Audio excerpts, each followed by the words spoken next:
What is the greatest expression of myself I can be today? Let me write down 2 thoughts that are not going to slip by my awareness unnoticed by me today. 2 memories, whatever it is. Most of our thoughts and feelings come from our past experiences.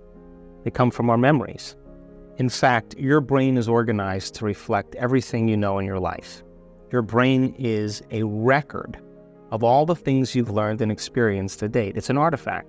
And when you have an experience, when you're in the midst of an experience, all of your 5 senses plug you into the external environment. And as your brain is processing all of this vital sensory data, all of that information rushes back to the brain. And when it reaches the brain, it causes jungles of neurons to organize themselves into networks, to string into patterns, to reflect their interaction with their external environment. The moment those neurons organize into patterns, the brain makes a chemical, and that chemical is called a feeling or an emotion. And so experiences tend to create more long-term memories because it patterns or stamps or embosses networks of neurons into very specific patterns, and then the emotional quotient helps us to remember the event. The end product of experience, of course, is the emotion, and it causes us to feel certain ways. You can remember where you were on 9/11. You can tell me who you were with, what time of day it was, what you were doing, because whatever you were seeing in that moment or hearing in that moment changed how you were feeling. And the moment you felt altered or you felt differently, significantly, your brain perked up and you paid attention to whatever caused that.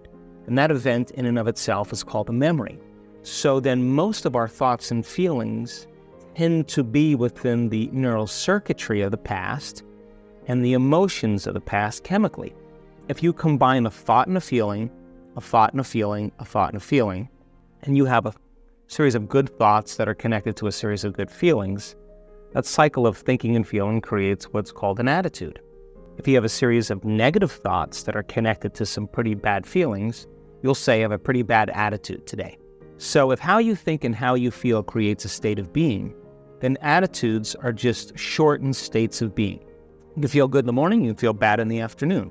If you take an attitude, and you begin to string attitudes together, when you combine an attitude, you start to form what's called beliefs. Now, a belief is just a thought you keep thinking over and over again until you hardwire it in your brain.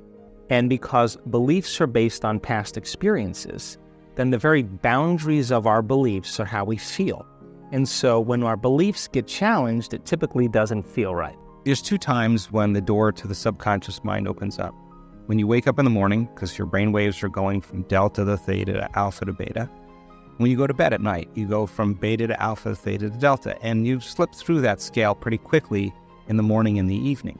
But your brain waves start to change during those times, and one of the features, one of the important elements of meditation is to get beyond the analytical mind. And what separates the conscious mind from the subconscious mind is the analytical mind. So 5%, as we said, is our conscious mind, 95% is programmed subconsciously. And if you're going to try to change yourself with your conscious mind, you're outside the operating system. So then you got to learn how to change your brain waves, slow them down, get beyond the analytical mind, and enter the operating system where you can rewrite a program, where you can make those changes. And so learn how to do that, practice, learn how to do that. And again, it's not a big deal. It's easy to learn. And then once you can slow your brainwaves down and you're more suggestible to what you're thinking, now you can reprogram. You can't do it with your conscious mind. You can say, I'm healthy, I'm wealthy, I'm wealthy, I'm unlimited, I'm happy, I'm whole, and your body's saying, no, you're not, dude. You're miserable. You're unhappy. That thought never makes it past the brainstem to reach the body, right? So it's important for us to, in the morning or the evening, instead of reaching for our cell phone as the first thing, as a habit that we do, and checking our texts and our WhatsApp and our Telegram and our social media and our Instagram and our Twitter and Facebook, and wherever else people do their emails, they get connected to everything known in their life. Before you start that, try this out as an experiment before you start your day. Instead of falling into that redundant habit, go on autopilot, just say, okay, if the change is to be greater than my body, to be greater than my environment, be greater than time, and the environment's so seductive, and my body's craving certain emotions and it's programmed to get up and do things, I'm going to sit my body down. I'm going to tame the animal here. And when I'm ready to get up, we're going to get up, not when it's tired or when it wants to go. You could literally go inward and forget about your outer world. No longer think about anything out there. If you could lose track of the familiar past or the predictable future and fall into the present moment. And if you were sitting there in silence, aware of nothing but you, and you said, okay, what is the greatest expression of myself I can be today? And do that exact process. Let me write down 2 thoughts that are not going to slip by my awareness unnoticed by me today. 2 memories, whatever it is. What are 2 behaviors I want to change today? Let me stay conscious of them and not go unconscious to them today, even if it means how I speak. What are 2 emotions that I live by every day that I can literally change? I want to become conscious of what they feel like in my body. I want to catch them the moment I start feeling them. Let me review them over and over again enough times so I don't go unconscious. Okay, now I'm conscious of my unconscious, that 95%. How do I want to think? How would greatness think today? Let me review it. Let me repeat it. Let me remember how I am going to think. Let me remember how I am going to think. Let me remember how I'm going to behave here. How am I going to act here? Let me rehearse a change I want to make in the certain circumstance.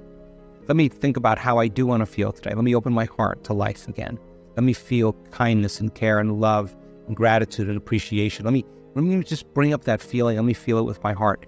Let me keep bringing it up so I can bring it up enough times. I want to get so good at bringing up this feeling with my eyes closed, I can do it with my eyes open.